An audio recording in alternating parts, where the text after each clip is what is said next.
মরে গেছি। আচ্ছা তুমি ডাকো কাজটুকু কইলে কি তোমাকে আমি এত করে থামতে পারলাম, তুমি তো মোটেই শুনলে না। ভাইস্তে আমি যে টেনশনে ছিলাম কখন করতে বেরিয়ে গেছে বাড়া বুঝতে পারিনি, তা তোমার লাগেনি তো বাপু? ওরে বাবা চাচার বুড়ো বয়সে এই গতি, আমি তো ভাবছি চাষির নিয়ে।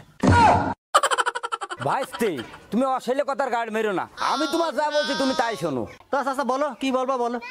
ভাইস্তে আমার একটা মুরগি ছিল তুই তো জানতিস, তা দিন 3টে করে ডিম পাড়তো, তে কয়দিন দেখছে না, তে কারণটা তো আমি বুঝলাম না। চাচা মুরগিতে ডিম দিচ্ছে না, মুরগির বেতন দাও।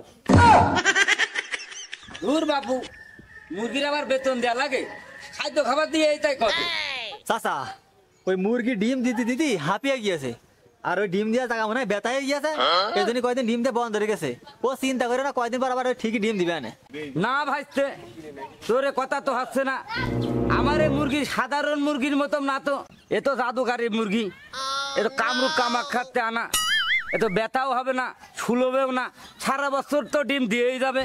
তা তো বুঝলাম চাচা, তোমার এই মুরগির পিছনে ষড়যন্ত্র করেছে, আর এই বিষয়টা অনেক গভীর। তুমি সিআইডির কাছে ফোন দাও, সিআইডি ছাড়া এই রহস্যকে উদ্ঘাটন করতে পারবে না। ভাইস্তে তুই সিআইডির কাছে ফোন দিতে গেলি মেলা দেরি হবে, তুই একটু পুলিশের কাছে ফোন দে। এ আমার যে অশৈলা সহ্য হচ্ছে না। চাচা তুমি আর টেনশন নিও না, বাড়ির দিকে যাও, আমি পুলিশের এখনই খবর দিচ্ছি, তোমার বাড়ি পৌঁছে যাবে। আচ্ছা ভাইস্তে তাড়াতাড়ি কর। আচ্ছা যাও। ভাইস্তে তুই তাড়াতাড়ি কর দিলি, অশৈলা তো সহ্য হলো না।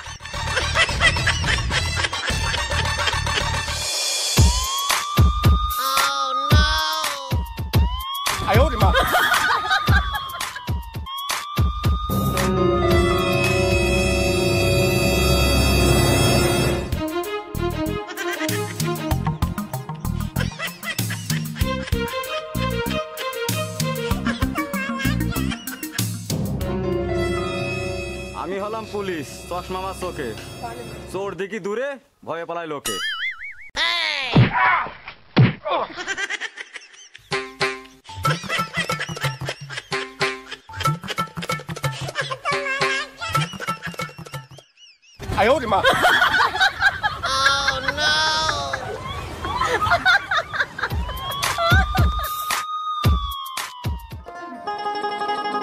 আজকে পুলিশের খোঁজ দিতে কইলাম, তা এখনো কি করলে ভাইস্তে?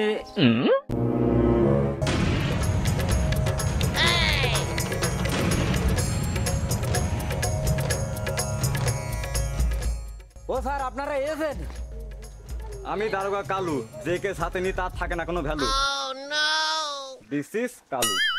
চাচা আপনার টেনশন করার কোনো কারণ নেই, এই কালু দারোগা যখন চলে এসে সকল সমস্যার সমাধান করা হবে। হ্যাঁ বাপু, এসেই যখন পড়েছো তাড়াতাড়ি করো। কনস্টেবল চাচার এই পুরো বাড়ি তদন্ত করো। জি স্যার।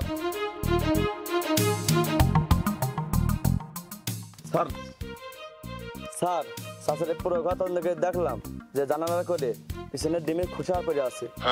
আচ্ছা এ তো জটিল কেস, এই কেস আমারই হ্যান্ডেল করা লাগবে। আচ্ছা দাঁড়াও আমি দেখছি। আচ্ছা চাচা তুমি ছাড়া এই বাড়ি আর কে কে থাকে? আরে বাপু তোমার চাচি সে কবে মরে গিয়েছে, আমার ছেলে আর আমি থাকি। ও আচ্ছা, তা তুমি দাঁড়াও, তোমার ছেলের হাতে একটু কথা বলে আসি আমি। এই স্যার যে কি কাজে একা একা গেল সে তো ভালোই বুঝতে পারিস, কেসের গাড়ি মারা স্যার কিছু টাকা খাবে, কে কেস ডিসমিস করে দেবে। এই থাম, স্যার তার একা খাবে না, সে তো আমাদেরও ভাগ দেবে।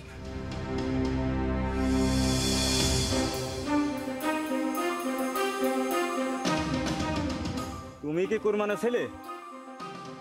জি স্যার।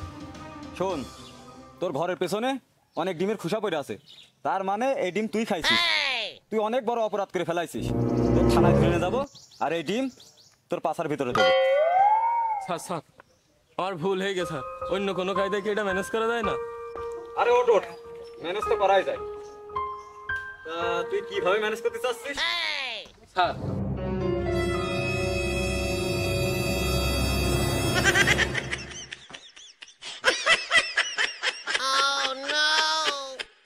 স্যার ওইটা রাখেন আর কেসটা ডিসমিস করে দেন। পুরো ওইটা দিকে হয় বুঝিস না?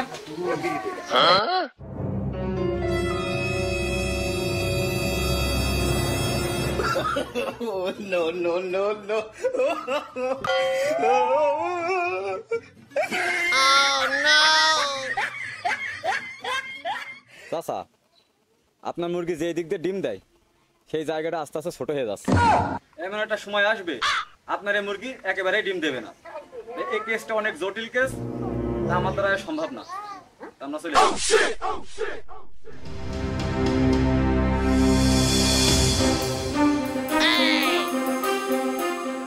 ভাইস তো ঠিকই বলিল, সিআইডির খবর দিতি। তা ভাইসটা আসুক, সিআইডির খবর দিতে হবে।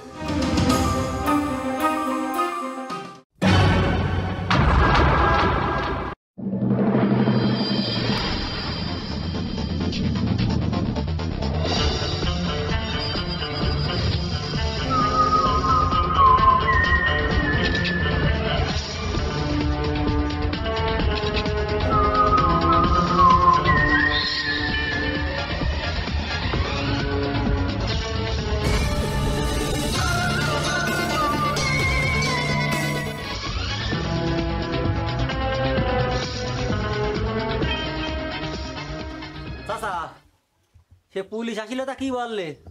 ভাইস্তে তুই তো ঠিকই বলিলি যে পুলিশ দিয়ে কাজ হবে না, সিআইডির খবর দিতে হবে। তা তুই সিআইডিরই খবর দে। চাচা, তোমার যে মুরগির সমস্যা ও আমি ভালোই জানতাম, সিআইডি ছাড়া হবে না। আমি সিআইডি খবর দিয়ে আসি, ওরা এতক্ষণ চলে আসবে না। চাচা ওই দেখো, বলতে না বলতে সিআইডি চলে গেছে।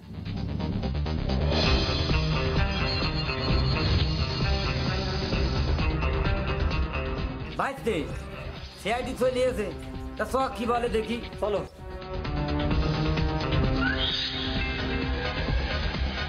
স্যার, আপনার তো আমার এই কুরবান স্যার মুরগি সব কথাই বলিলাম, তো একটু দেখেন কি করা যায়। জি স্যার তাড়াতাড়ি দেখেন। আমি অফিসার দেবু, এই কেসের খুঁটি থেকে গোড়া পর্যন্ত খুলে ফেলাবো। অফিসার, চাচার বাড়ির তদন্ত নাও। তপু, তুমি সব কাজ বাদ দিয়ে ভিডিও করছো, তার মানেটা কি? স্যার, আমি সব ডকুমেন্ট করছি। এই ভিডিওগুলো ইউটিউবে ছাড়বো, ওখান থেকে ইনকামটা হবে সেটা দিয়ে আমরা ঈদের মার্কেট করব। হ্যাঁ ঠিক আছে, ভালো করে করো যেন ফোকাসটা ভালো আসে। মুরগিতে কেন ডিম দেয় না, মুরগিতে কেন ডিম দেয় না, মুরগিতে কেন ডিম দেয় না? স্যার দাঁড়ান, স্যার আমি একটু গুগলে সার্চ দিয়ে দেখি মুরগিতে কেন ডিম দেয় না। স্যার, তদন্ত করে তো কিছু পাওয়া গেল না, কিন্তু চাচার ওই কুনার ঘরে জানালার পাশে কিছু ডিমের খোলা পড়ে দিয়েছে। চাচা, আপনার বাড়ি আপনি ছাড়া আর কে কে থাকেন? স্যার আমি থাকি আর আমার ছেলে থাকে। আচ্ছা, আমার আর বুঝতে কিছু বাকি নেই। চাচা, তাহলে আপনার মুরগিটা নিয়ে আসেন, কিছু জিজ্ঞাসাবাদ করবো। স্যার একটু দাঁড়ান, মুরগিটা এক্ষুনি আনছি।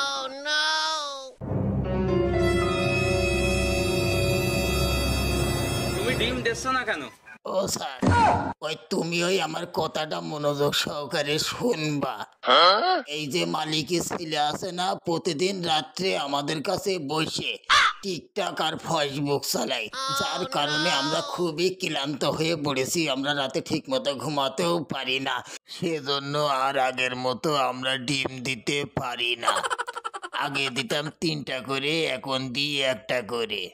সেটা আবার ওই কুরবানের ছেলে চুরি করে খেয়ে ফেলে। আমি মনে মনে যা ভাবছিলাম তাই হলো। ঠিক আছে চাচা, ঠিক আছে। চাচা, সবই তো শুনলাম, তাহলে মুরগিটা ডেকে আসেন আর আপনার ছেলের ডেকে নিয়ে আসেন। জি স্যার স্যার এই দেখেন আমার ছেলে। আমি অফিসার দেবু, সকল আসামি দেখলে হয়ে যায় কাবু। এই শোন, তোর জানালার পেছনে ডিমের খোসা পড়ে আছে, আর মুরগি তুই বলছে তুই ডিম খাস। সকল তথ্য প্রমাণ সব তোমার বিরুদ্ধে। তুমি অনেক বড় অপরাধী, চল আমাদের হাতে থানায় চলো। স্যার, আপনি যদি অনুমতি দিতেন আমি কিছু কথা বলতাম। ঠিক আছে, কি বলবো বলো। স্যার, এই যে আমার আব্বা, এই বুড়ো শালা মুরগির ডিম বেচা টাকা দিয়ে প্রতিদিন 3 গ্লাস দুধ কিনে খায়। এই বুড়ো বয়সে এলাকায় যত মেয়ে মানুষ আছে সবার পেস ঘিরে বেড়ায়। স্যার, এখন তো আমার যৌবন বয়স, এই ডিম দুধ খাবো এখন আমি, কিন্তু এই বুড়ো শালার জন্য তার হয়ে ওঠে না। তার কারণে এই ডিমগুলো আমি খাই। এটা কি আমার অপরাধ? এটা তো অপরাধ না, বুঝলাম। তুমি তো সারা রাত জেগে টিকটক দেখো, ফোনের প্রতি আসক্ত হয়ে গিয়েছো। এটা তো অনেক বড় অপরাধ। স্যার, আমি কোনো উপায় না পেয়ে কাজটা করেছি। আমার অনেক বড় ভুল হয়ে গেছে, ক্ষমা করে দেন। চাচা, আপনার ছেলের কথায় যা বুঝলাম, দোষ তো সব আপনার। এই কাজগুলো থেকে আপনি বিরত থাকুন, তাহলে আপনার ছেলেও ঠিক হয়ে যাবে। আপনার ডিমগুলো আর চুরি হবে না, ডিমগুলো সঠিকভাবে পেয়ে যাবেন। স্যার, আপনি আমার ভুল ভেঙে দিয়েছেন। ঠিক আছে, এই কাজগুলো আর করব না। খালি আপনারা এখন যান। দর্শক, আপনারা বুড়ো বয়সে অবশ্যই খারাপ কাজ থেকে বিরত থাকবেন। আর আপনাদের ছেলে মেয়ে যেন কোনোভাবে ফোনের প্রতি আসক্ত না হয় সেদিকে লক্ষ্য রাখবেন। কারণ আপনারা তো ভিডিওর মাঝে দেখলেন যে একটা ছেলে সারা রাত ফোনে টিকটক দেখে তার নিজের বাড়ি চুরি করছে। হয়তো একটা সময় সে এর থেকে আরও বড় কাজ করতে পারত। তাই অবশ্যই আপনারা লক্ষ্য রাখবেন আপনার ছেলে মেয়ে যেন কোনোভাবেই ফোনের প্রতি আসক্ত না হয়। আর আমাদের ভিডিওটা কেমন লেগেছে অবশ্যই কমেন্ট বক্সে জানাবেন। ধন্যবাদ।